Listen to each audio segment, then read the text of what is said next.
Hello my dear friends, welcome back to UPSC with Shyam sir. నేను Shyam sir మాట్లాడుతున్నాను. Editorial అనాలిసిస్లోకి వెళ్ళిపోదాము. చాలా ఇంపార్టెంట్ ఆర్టికల్ వచ్చింది. Editorial article number 1, October 15th Hindu news paper చూస్తున్నాము. ఇది ఎకానమీకి సంబంధించిన ఆర్టికల్. ఇది ఆబ్జెక్టివ్ క్వశ్చన్స్లో కూడా వస్తుంది. ఇదే ఆర్టికల్ నుంచి మనకి ఎస్ఏ రైటింగ్కి కూడా కావాల్సినంత కంటెంట్ అయితే దొరుకుతుంది. ఏం లేదమ్మా, రీసెంట్గా మానిటరీ పాలసీ కమిటీ వాళ్ళు ఒక మీటింగ్ పెట్టుకుని ఒక డెసిషన్ తీసుకున్నారు. అసలు మానిటరీ పాలసీ కమిటీ వారు మీటింగ్ ఎందుకు పెట్టుకున్నారు? ఏ డెసిషన్ తీసుకున్నారు? ఆ డెసిషన్ కరెక్ట్ డెసిషనా? రాంగ్ డెసిషనా? ఇలాంటి డీటెయిల్స్ అన్నీ కూడా ఈ ఆర్టికల్‌లో ఉన్నాయి. 'టేకింగ్ గాడ్' అనే హెడ్‌లైన్స్ ఎందుకు పెట్టారు? దీని మీనింగ్ ఏంటో లాస్ట్‌లో చెప్తాను. ఇప్పుడు హెడ్‌లైన్స్ ఒకసారి చూడండి. 'Reserve Bank of India's price worries may be warranted, but growth concerns are emerging.' అసలు ఈ హెడ్‌లైన్స్ మీకు అర్థమైతే చాలు, ఈ ఆర్టికల్ మొత్తం అర్థమైపోతుంది. వీడియో ఒక్కసారి పాజ్ చేసుకొని ఈ హెడ్‌లైన్స్ అర్థమైందో లేదో చెక్ చేసుకోండి. ఏం లేదమ్మా, వాడేం చెప్తున్నాడంటే, రిజర్వ్ బ్యాంక్ ఆఫ్ ఇండియాకి సంబంధించి ఏవైతే మనకి ఇండియాలో ప్రైజెస్ ఉన్నాయో, ఆ ప్రైజెస్ విషయంలో reserve Bank of India worry అవుతోంది. అంతే కదా! ధరలు పెరుగుతున్నాయి. కాబట్టి రిజర్వ్ బ్యాంక్ ఆఫ్ ఇండియా చాలా బాధపడుతోంది. అయితే ఏమంటున్నాడంటే, రిజర్వ్ బ్యాంక్ ఆఫ్ ఇండియా బాధపడుతోందన్న విషయం నిజమే కానీ, దానికి ఎక్కువ బాధపడక్కర్లేదు. ఎందుకంటే అతి త్వరలో ఆ ప్రాబ్లమ్ సాల్వ్ అవుతుంది. అంటే రిజర్వ్ బ్యాంక్ ఆఫ్ ఇండియా పడుతున్న బాధలు అతి త్వరలో సాల్వ్ అవ్వచ్చు. మేబీ అన్నాడు. సాల్వ్ అవ్వచ్చు. కానీ అసలైన బాధేంటి? గ్రోత్ కన్సర్న్స్ అన్నాడు. అంటే గ్రోత్ కనిపించట్లేదు ఇండియాలో. అంటే రిజర్వ్ బ్యాంక్ ఆఫ్ ఇండియా పడుతున్న టెన్షన్స్ తగ్గచ్చేమో కానీ, ఇండియాలో గ్రోత్ కన్సర్న్స్ పెరిగిపోతున్నాయి. కన్సర్న్స్ అంటే బాధలు. ఎమర్జింగ్ అంటే పెరిగిపోవడం. సింపుల్‌గా చెప్పాలంటే వాడేమంటున్నాడంటే, టెంపరరీగా రిజర్వ్ బ్యాంక్ ఆఫ్ ఇండియా పడుతున్న టెన్షన్స్ తగ్గచ్చేమో, కానీ లాంగ్ టర్మ్‌లో ఆలోచిస్తే గ్రోత్ అనేది ఇండియాలో సరిగ్గా ఉండదేమో అని భయమేస్తోంది అని ఒక నెగెటివ్ హెడ్‌లైన్స్‌తో మొదలుపెట్టాడు మనవాడు. అంటే అక్కడే మీకు అర్థమైపోయింది, ఈ ఆర్టికల్ మొత్తం కొంచెం నెగెటివ్‌గా ఉంటుంది.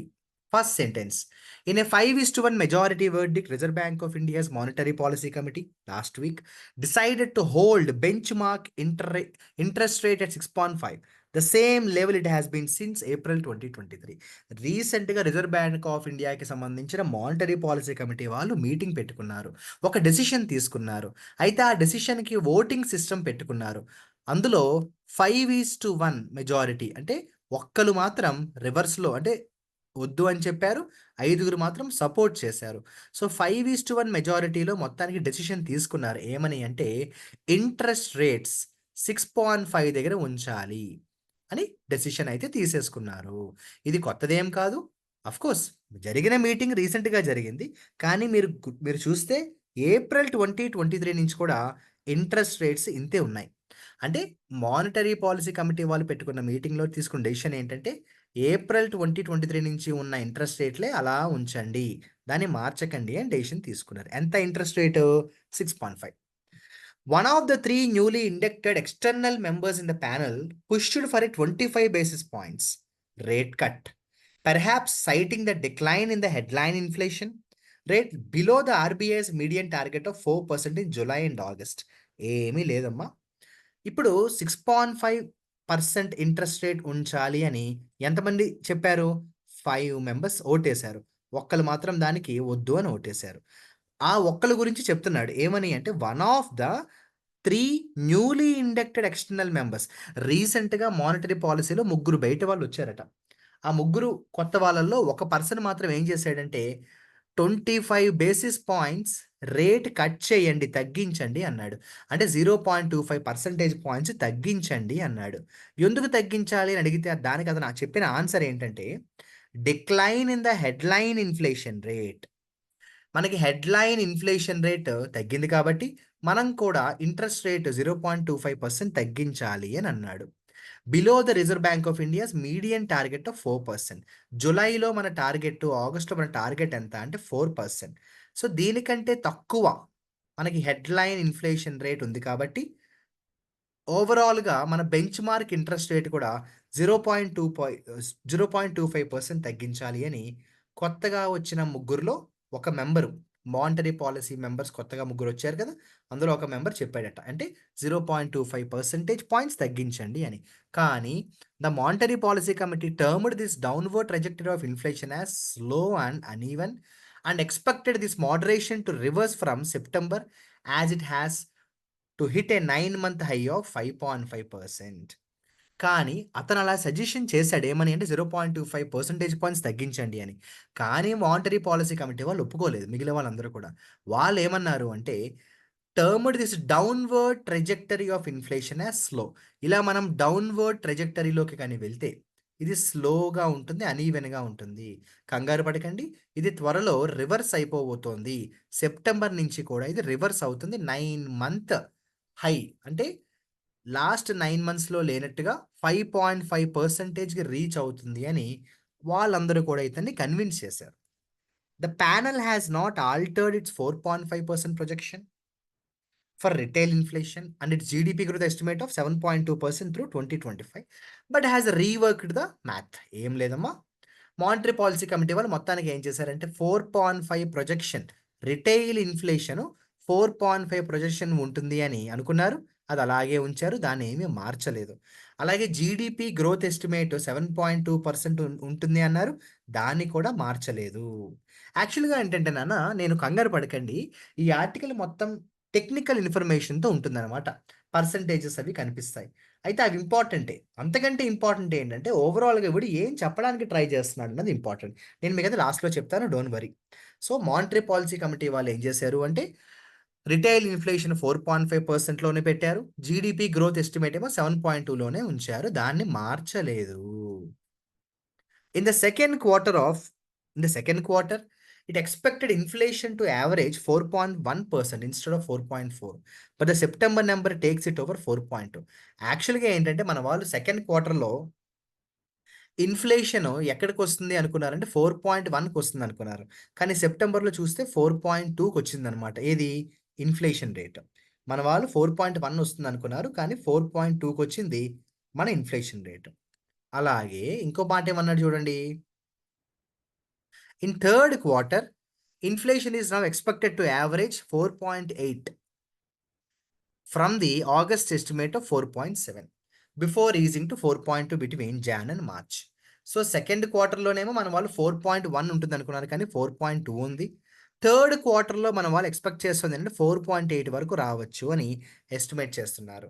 అలాగే నెక్స్ట్ ఇయర్ 2025 కదా! 2025 జాన్యువరికి, మార్చ్‌కి మధ్యకొచ్చేటప్పటికి అది మళ్ళీ తగ్గుతుంది 4.2 అని అనుకుంటున్నారు. ఇవన్నీ కూడా ఏంటంటే నాన్న పూర్తిగా టెక్నికల్ ఇన్ఫర్మేషన్ మాట. ఓకే. ఇప్పుడు అసలైన సెంటెన్స్‌లోకొద్దాం. While the monetary policy committee has unanimously agreed on switching the monetary policy's hawkish stance to neutral going by these numbers hopes of a rate cut as the next policy review in December remains slim. ముందు ఇక్కడ దాకా చూద్దాం. ఇది కొంచెం lengthy sentence. ఒక పని చేస్తారా? మీరు ఒక్కసారి వీడియో పాజ్ చేసుకొని ఈ సెంటెన్స్ మొత్తం చదవడానికి, అర్థం చేసుకోవడానికి ట్రై చేయండి. ఇగో ఇక్కడి నుంచి ఇక్కడి దాకా ఉంది. ఇద్దిగో. ఒకసారి పాజ్ చేసుకోండి వీడియో. ట్రై చేశారా? వీడేమంటాడంటే మానిటరీ పాలసీ కమిటీ మాత్రం ఒక డెసిషన్ తీసుకుంది. ఏమని అంటే అగ్రెసివ్‌గా కాకుండా న్యూట్రల్‌గా అంటే బ్యాలెన్స్‌డ్‌గా మనం వెళ్దాము అని డెసిషన్ తీసుకుంది. పైగా hopes of A rate cut at the next policy in December remains slim. డిసెంబర్‌లో ఇంట్రెస్ట్ రేట్స్ కట్ చేసే అవకాశాలు కనిపించట్లేదు. స్లిమ్ అంటే తక్కువ. సో, ఇంట్రెస్ట్ రేట్లు తగ్గిస్తారని అనుకోవట్లేదు. Especially as the panel has reiterated that it remains unambiguously focused on durably aligning inflation to 4%. ఎందుకు ఇంట్రెస్ట్ రేట్స్ తగ్గించట్లేదు అని రిజర్వ్ బ్యాంక్ ఆఫ్ ఇండియాని క్వెషన్ చేస్తే, దానికి రిజర్వ్ బ్యాంక్ ఆఫ్ ఇండియా చెప్పిన సమాధానం ఏంటంటే, మేము ఇంట్రెస్ట్ రేట్స్ తగ్గిస్తే ఇన్‌ఫ్లేషన్ తగ్గించలేము. ఎందుకంటే మాకున్న టార్గెట్ ఏంటంటే ఇన్‌ఫ్లేషన్‌ని 4% దగ్గరికి తీసుకురావాలి. ఇన్‌ఫ్లేషన్‌ని 4% దగ్గరికి తీసుకురావాలి అంటే ఇంట్రెస్ట్ రేట్లు తగ్గించకూడదు. కాబట్టి డిసెంబర్‌లో ఇంట్రెస్ట్ రేట్లు తగ్గుతాయని అనుకోకండి అని క్లియర్‌గా, ఓపెన్‌గా చెప్పేసింది రిజర్వ్ బ్యాంక్ ఆఫ్ ఇండియా. అదే మన మానిటరీ పాలసీ కమిటీ. ఇప్పటిదాకా చెప్పుకున్న ఫస్ట్ పారాగ్రాఫ్‌లో ఏం చెప్పుకున్నాడో చూద్దామా? హెడ్‌లైన్స్‌లో ఏమన్నాడంటే రిజర్వ్ బ్యాంక్ ఆఫ్ ఇండియా పడుతున్న టెన్షన్స్ తగ్గచ్చేమో కానీ జాగ్రత్తగా ఆలోచిస్తే ఇండియాలో గ్రోత్ కనిపించట్లేదు అని నెగెటివ్ సెంటెన్స్‌తో చెప్తూ వచ్చాడు. ఇక రీసెంట్‌గా జరిగిన మానిటరీ పాలసీ కమిటీలో ఓటింగ్ 5:1లో వచ్చింది. చాలామంది ఏమన్నారంటే ఇంట్రెస్ట్ రేట్స్ మార్చొద్దు అలాగే ఉంచుదామని అన్నారు. 6.5% దగ్గరే ఉంచుదామని అన్నారు. ఒక్క పర్సన్ మాత్రం ఒక 0.25 తగ్గించండి అంటే మన వాళ్ళు ఎవరు కూడా ఒప్పుకోలేదు, తగ్గించలేదు. ఇక వాళ్ళు ఫస్ట్ క్వార్టర్‌లో ఎంత అనుకున్నారు, సెకండ్ క్వార్టర్‌లో ఎంత అనుకున్నారు అవన్నీ కూడా టెక్నికల్ ఇన్ఫర్మేషన్. మెయిన్ పాయింట్ ఏంటంటే రిజర్వ్ బ్యాంక్ ఆఫ్ ఇండియా క్లియర్‌గా చెప్పింది ఏమనంటే, మేము ఇంట్రెస్ట్ రేట్స్ ఇప్పుడే గాదు, రానున్న 2, 3 నెలల్లో కూడా తగ్గించబోము. ఎందుకంటే మాకున్న టార్గెట్ ఏంటంటే, ఇన్‌ఫ్లేషన్ 4%కి తీసుకురావాలి. అంటే ఇంట్రెస్ట్ రేట్స్ తగ్గించకూడదు. అయిపోయింది. ఇప్పుడు మిమ్మల్ని ఒక జనరల్ క్వెషన్ అడిగినా, మానిటరీ పాలిసీ కమిటీ వాళ్ళు ఇంట్రెస్ట్ రేట్స్ తగ్గించరు అన్నారంటే, మనకి ప్లస్సా? మైనస్సా? ఆబ్వియస్‌గా మైనసే కదమ్మా! ఇంట్రెస్ట్ రేట్స్ తక్కువుంటేనే కదా మనం హ్యాపీ అవుతాం. ఇంట్రెస్ట్ అంటే ఏంటన్నా వడ్డీ. ఇంట్రెస్ట్ రేట్స్ తక్కువుంటేనే కదరా మనం హ్యాపీ అవుతాము. ఇంట్రెస్ట్ రేట్స్ ఎక్కువుంటే మనకి మైనస్. కానీ రిజర్వ్ బ్యాంక్ ఆఫ్ ఇండియా ఏం చెప్తోందంటే ఇంట్రెస్ట్ రేట్స్ తగ్గించము. ఎందుకంటే ఇన్‌ఫ్లేషన్ మేము తగ్గించడానికి ట్రై చేస్తున్నాం అంటోంది. సరే ఏం చేస్తాం? Okay. Next paragraph. While food inflation remains a worry with vegetable prices spiking again, the central bank governor Shaktikant Das has also flagged that core inflation has bottomed out. మనవాడు ఏమన్నాడంటే, food inflation పెరిగిపోతోంది. కూరగాయల ధరలు పెరిగిపోతున్నాయి. శక్తికాంత్ దాస్ ఏమన్నాడు అంటే, core inflation గూడా పెరిగిపోతోంది. ఏ రకంగా చూసినా ఫుడ్ ఇన్‌ఫ్లేషన్ పెరిగింది. వెజిటబుల్ ప్రైసెస్ పెరిగాయి. కోర్ ఇన్‌ఫ్లేషన్ కూడా పెరిగిపోతోంది అంటున్నాడు. కోర్ ఇన్‌ఫ్లేషన్ అంటే ఫుడ్డు, ఎనర్జీ కాస్ట్స్ అన్నమాట. అన్నీ పెరిగిపోతున్నాయి. మీరు అబ్జర్వ్ చేసారా కూరగాయల ధరలు చాలా పెరిగిపోయాయి. Global oil and metal prices are fresh headaches to fret about, along with the ever looming threat of climate shocks. వీటితో పాటు గ్లోబల్‌గా ప్రపంచవ్యాప్తంగా ఆయిల్ ధరలు పెరిగిపోతున్నాయి. మెటల్ ప్రైజెస్ పెరిగిపోతున్నాయి. దానికి తోడు క్లైమేట్ షాక్స్. ఎప్పుడు వర్షం పడుతుందో, ఎప్పుడు ఎండొస్తుందో మనకే తెలీదు. Perhaps, if these risks remain only on paper, it is plausible to expect a rate cut in February. వాడేమన్నాడంటే, ఒకవేళ ఇక్కడ చెప్పిన ఈ ప్రాబ్లమ్స్ ఉన్నాయి చూసారా? ఏ problems? Food inflation, vegetable prices, అలాగే కోర్ ఇన్‌ఫ్లేషను, తర్వాతేమో oil prices, metal prices, climate shocks. ఒకవేళ ఈ ప్రాబ్లమ్స్ అన్నీ నిజంగా తగ్గితే, మేబీ ఫిబ్రవరి వచ్చేటప్పటికి కొంచెం మేము ఇంట్రెస్ట్ రేట్ తగ్గించొచ్చు అని లైట్‌గా చెప్పాడు. తగ్గిస్తాము అని గట్టిగా చెప్పలేదు. నెక్స్ట్ ఏమన్నాడు చూడండి. It is instructive that the Reserve Bank of India governor only made a tangential reference to the US Federal Reserve slashing of interest rates by a sharp 50 basis points last month as a policy pivot indicating that domestic trends will determine the bank's approach. ఏమన్నాడు? It is instructive that మన governor ఉన్నాడు కదా! Shaktikanta Das. Only made a tangential reference to US Federal. US fed తీసుకున్న డెసిషన్‌ని లైట్‌గా reference లాగా తీసుకున్నాడంతే. సీరియస్‌గా తీసుకోలేదు. ఇంతకీ యూఎస్ ఫెడ్ ఏం చేసింది అంటే 50 బేసిస్ పాయింట్స్ తగ్గించింది ఇంట్రెస్ట్ రేట్స్‌లో. Indicating that domestic trends will determine. So, ఎక్కడో యూఎస్ ఫెడ్ వాళ్ళు ఇంట్రెస్ట్ రేట్స్ తగ్గించారు గదా! అని మనం తగ్గించకూడదు అంటున్నాడు. వాళ్ళ దారి వాళ్ళది, మన దారి మనది అని చెప్తున్నాడు. ఎందుకంటే మనదంతా కూడా ఏంటి లోకల్. మనంతా డొమెస్టిక్ ట్రెండ్స్ మీద బేస్ అయ్యి ఉంటుంది. కానీ with the European Central Bank likely to cut interest rates to US inflation dropping to a 3-year low, prompting talk of another rate cut soon, RBI may have act too fast. అంటే అర్థం ఏంటంటే US Federal reserve interest rates తగ్గించింది. మనం ఏమన్నాము? మాకేం సంబంధం లేదు, మాకు అవసరం లేదు అన్నాం. కానీ ఈ మధ్య కాలంలో ఏమైంది తెలుసా? యూరోపియన్ సెంట్రల్ బ్యాంక్ కూడా ఇంట్రెస్ట్ రేట్స్ తగ్గించింది. వీళ్ళు ఇంట్రెస్ట్ రేట్ తగ్గించారండి. వీళ్ళు ఇంట్రెస్ట్ రేట్ తగ్గించారు. అప్పుడు అందరూ ఏం జేస్తారు? శక్తికాంత్ దాస్‌ని అడుగుతారు. "ఒరేయ్! మరి నువ్వేం చేస్తున్నావురా నాయనా" అని.